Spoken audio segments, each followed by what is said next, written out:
picture this. You're sitting on your couch watching a MrBeast video. On your screen, he's, giving away an entire private island. Or maybe he's surviving 50 hours in solitary confinement. Or building 100 wells across Africa. Right. And you are watching all of this massive million-dollar spectacle completely for free. I mean, your wallet stays firmly closed in your pocket. You haven't paid a dime. Not a single cent. Exactly. Yet without you even realizing it, your eyeballs are quietly joining the workforce. It's honestly one of the most brilliant illusions of the modern digital economy.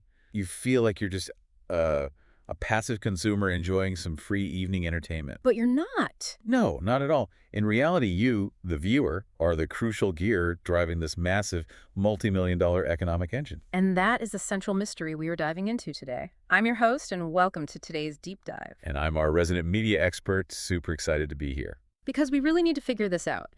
If Jimmy Donaldson, the creator behind MrBeast, is handing out Ferraris and funding these giant global charity projects while his videos remain totally free to watch, who is actually footing the bill? Right. Where is the money coming from? Exactly. How can a few minutes of your attention finance these massive businesses?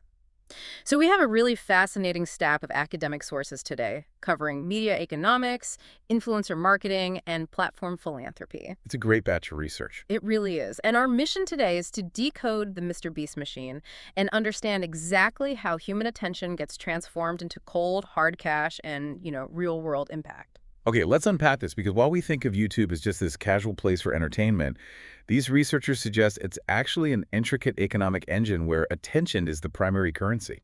It is. And to understand how a 20-something creator hacked that currency to build an empire, we actually need to look backward, like all the way back to the 1970s. Wait, the 70s, long before YouTube even existed. Exactly. There was this Marxist communications theorist named Dallas Smythe. And he developed a concept that completely changed how we understand media. He called it the audience commodity. The audience commodity. Okay, so instead of the television show being the product, the viewer is the product. You nailed it. Yeah. I mean, Smythe argued that in an ad-supported ecosystem, the time you spend watching media isn't actually leisure time at all. It's unpaid labor. I remember reading that in the source material. It's such a wild concept. You're basically working to learn how to buy goods. Right. Smythe was a pioneer for pointing that out. The media company captures your attention, they package it into a neat little demographic block, and then they sell it to advertisers. Wow. So the entertainment you receive, the sitcom or the football game, is essentially your wage. It's the free lunch they give you to keep you on the clock watching the commercials. It's like we're all micro-employees clocking in for a shift every time we hit play, trading our attention for a few minutes of entertainment while the platform cashes the check. That's a perfect analogy. But the sources point out that in the digital age, this model evolves into something way more aggressive. It's no longer just the audience commodity. Right. The researchers call it the prosumer commodity. Exactly. The jump from consumer to prosumer changes the math entirely. Because when you watched standard television back in the day, your labor was passive. The network could really only guess how many people were watching.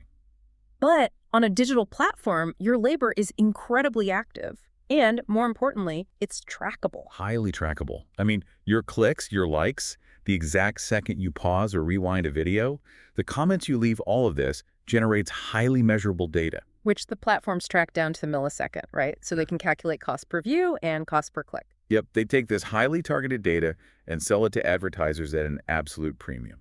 But historically, like with television, if a network made a fortune off my attention, they definitely weren't splitting that cash with the guy holding the camcorder. If we connect this to the bigger picture of how YouTube revolutionized media, you really have to look at their partner program. Oh, right. The revenue split. Exactly. Historically, YouTube offered a 45-55 revenue split, meaning 55% of the ad revenue went directly to the creator. Which is huge. It changed the world.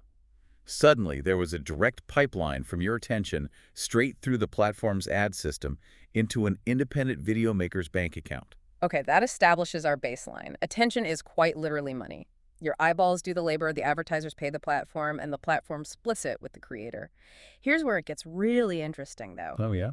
Once you know that attention is an endless resource you can mine, how did one single creator manipulate this pipeline to build a monopoly? Well, he took that standard pipeline and basically turned it into a high-speed centrifuge.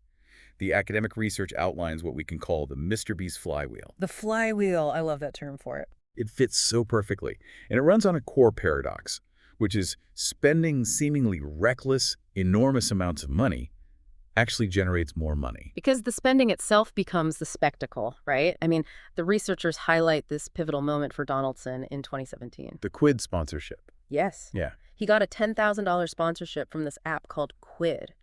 But instead of keeping the cash and, I don't know, buying a Rolex like a normal influencer back then, He handed the entire $10,000 in cash to a homeless man and filmed the reaction. which completely broke the mold of what a YouTube video is supposed to be. That video got millions of views because the sheer absurdity of giving away that much money demanded attention. And the algorithm pushed it to everyone. So if we trace that flywheel, it explains his entire career. Attention leads to views. Views lead to massive advertising and sponsorship revenue. And then he takes that revenue, and instead of buying a mansion, he rolls every single penny into a bigger production budget. Exactly, which creates a more spectacular video, which generates even more attention. The scale of that reinvestment is just staggering. Look at his real-life recreation of Squid Game. Oh man, $3.5 million spent on that. $3.5 million just to physically recreate the sets and host a competition. But that single video generated over 200 billion views in just a couple of months. Exorbitant spending basically guarantees the virality. Which makes me question what we're even looking at anymore. I mean, is MrBeast even a YouTuber anymore, or is he a massive media conglomerate built around a single human face? From an economic standpoint, the literature definitely treats him as a conglomerate. Yeah. I mean, he has hundreds of employees, massive studio lots, his production pipeline rivals actual cable networks. And this introduces that crucial concept from our sources, follower equity. Yes, follower equity. It's like brand equity, but attached to a personality. Right, so a loyal audience isn't just a group of people who click on your videos. They are a long-term, highly monetizable asset. The creator basically becomes a human brand. And Donaldson's famously obsessed with optimizing this. The sources detail how he hyper-engineers his thumbnails to perfect the click-through rate. And he edits out literally every second of dead air, right? Yeah. Just to maximize viewer retention. Exactly, because the longer he can hold your attention, the more mid-roll ads the platform can serve you. That means more data, more money, and more follower equity. And once you have that massive reservoir of equity, you don't even have to rely purely on ad revenue anymore. No, you can launch physical products directly to your fans. Like Beast Burger or Feastables. Traditional companies spend billions on marketing just to get you to notice their chocolate bar on a shelf. But he completely bypasses traditional retail marketing. He already owns the attention of tens of millions of consumers. He just tells them to go buy it, and they do. It's wild. But that flywheel we just described doesn't operate in a vacuum. He built it on YouTube's infrastructure. Right. We have to look at the mathematical design of the platform itself, which operates as a three-sided market. A three-sided market. So that's the creators making the content, the viewers supplying the attention, and the advertisers supplying money. Exactly. And the platform sits right in the middle, writing all the rules of the game. And reading through the media economics research, it really makes you wonder about those rules. I mean, does YouTube actually reward super creators, or does its mathematical design basically mandate that monopolies of attention will eventually take over? It's a very fair critique. It sounds less like a meritocracy and more like a kingmaker algorithm. This raises an important question about market concentration on these platforms. The research suggests platform designs heavily favor the superstars. And we can understand why by looking at creation costs per view. Oh, the math on this is fascinating. Let's break it down. If I'm an independent creator and I spend $1,000 making a video and it gets 1,000 views, my cost is $1 per view. Right. But if MrBeast spends $3.5 million on a Squid Game video and it gets 200 million views, his cost per view is actually incredibly low. It's like under 2 cents a view. The massive scale makes the economics highly efficient for him, but incredibly prohibitive for anyone else. Because smaller creators just can't afford that level of cinematic spectacle, no matter how talented they are. And the algorithm, at its core, craves retention. It wants to keep viewers on the site as long as possible. To achieve that, it heavily promotes extreme, fast-paced spectacle. So it basically forces an arms race. Creators are forced into this cycle of constantly having to outdo themselves just to maintain their viewership. An arms race that only a few can actually afford to run. So while the revenue-sharing model initially seems democratic, it inevitably leads to massive market concentration. Meaning a tiny fraction of powerful creators end up capturing the vast majority of human attention. And therefore, they capture the vast majority of the revenue. Okay, so what happens when you take this hyper-optimized attention monopolizing machine and point it directly at global charity? Ah, the Beast philanthropy channel. Yeah, because that is the next evolution of the flywheel. He didn't just stop at giving away cars, he scaled up to international aid. And the researchers dive really deeply into this. They conceptualize his model of charity as outsourced activism. Outsourced activism is a really sharp term. I mean, we usually hear about clicktivism, liking a post to save the rainforest and feeling good about yourself without actually doing anything. And clicktivism is rightly criticized as lazy. But the researchers argue that outsourced activism is fundamentally different because it actually generates capital. Right, through that highly structured dual outsourcing model. Exactly. The first layer involves the viewer. We outsource our charitable intent to MrBeast. Because our attention is a currency. By choosing to watch his philanthropy video instead of, like, a music video, we are generating ad revenue. We transfer our financial contribution to him frictionlessly. We literally pay him in views. Which leads directly to the second layer. MrBeast is an entertainer, right? He doesn't have the logistical expertise to plant 20 million trees. Or safely perform complex medical procedures. Right. So he outsources the actual on-the-ground execution to professional NGOs. Like partnering with the Arbor Day Foundation for the Team Trees campaign. Or funding Operation Smile for cleft lip surgeries. Exactly. So he's basically operating as a philanthropic general contractor. We pay him in views, he pays the NGOs with the resulting ad money, and everybody gets a warm glow. Our eyeballs are literally funding global aid. What's fascinating here is the connective logic his team uses to make this work. To get millions of people to watch a charity video, they rely on what the researchers call spectacles as tools for activism. And there are two distinct types, right? Sentimental spectacle and digital spectacle. Yep. The sentimental spectacle is the emotional core. It's what keeps you watching. You see someone who has been blind their whole life get surgery, the bandages come off, they cry. And you feel profoundly moved. It bridges the gap between the viewer on the couch and distant suffering. But the digital spectacle is just as critical. Think about the visual language of his videos.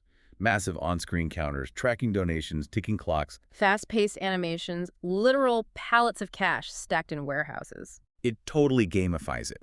It makes solving global issues look like achieving a high score in a video game. Which trains the audience to treat their attention as a massive gift and makes the act of giving feel endlessly entertaining. And the NGOs get an incredible influx of cash and global exposure, while MrBeast gets to prove his reach to sponsors, fueling the next round of his flywheel. Honestly, when you lay it out like that, it sounds like a utopia. Viewers get entertained, a creator builds a business, and charities get millions in funding. It does sound perfect. But when helping the vulnerable and entertaining teenagers become the exact same business model, severe cracks are bound to show. Yeah, the literature addresses these ethical concerns very carefully.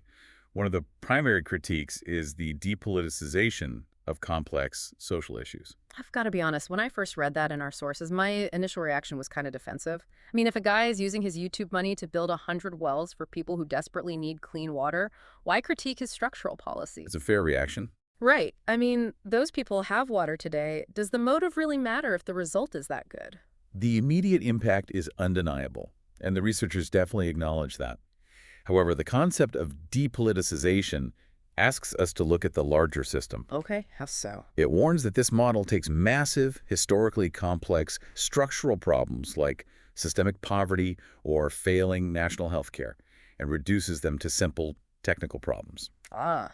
Problems that can be easily solved by a wealthy digital savior dropping in for a highly edited 15-minute video. Precisely. It completely ignores why that village doesn't have water infrastructure, or why people can't afford basic healthcare in the first place. You see that exact friction in the research regarding that specific video. I built 100 wells in Africa. It was a massive success for short-term aid. But critics from within the aid community were very concerned, like Saran Kaba-Jones, the founder of FACE Africa. Right. Her organization focuses on water infrastructure. And she pointed out that without establishing long-term maintenance and training within the community, up to 60% of these wells can fail shortly after the cameras leave. The residents are then forced right back to unsafe water sources. It's a temporary fix masquerading as a permanent solution. Which brings us to the core issue of marketized philanthropy. The researchers warn this model trains global audiences to expect charity to always be fast, fun, and visually spectacular. It creates a dangerous logic where impoverished recipients are sometimes unwittingly staged as charitable commodities for a global audience's self-gratification. So, what does this all mean? Because if a cause isn't visually exciting, say 20 years of boring policy work to secure water rights, a YouTube audience isn't going to watch it. And if they don't watch it, the algorithm won't promote it. And if the algorithm buries it, it won't get funded. That is the structural danger. The researchers argue that this model risks pacifying viewers into thinking deep structural reforms aren't needed as long as a wealthy influencer is making a video about it. That is a really heavy thought. It forces you to step back and look at the entire board. And that is the ultimate goal here. Zoom out beyond Jimmy Donaldson. The deeper story isn't just about one guy making expensive videos. No, it's about a modern digital economy where human attention can be meticulously measured, monetized, reinvested, and transformed into physical products, vast personal influence, and real-world social impact.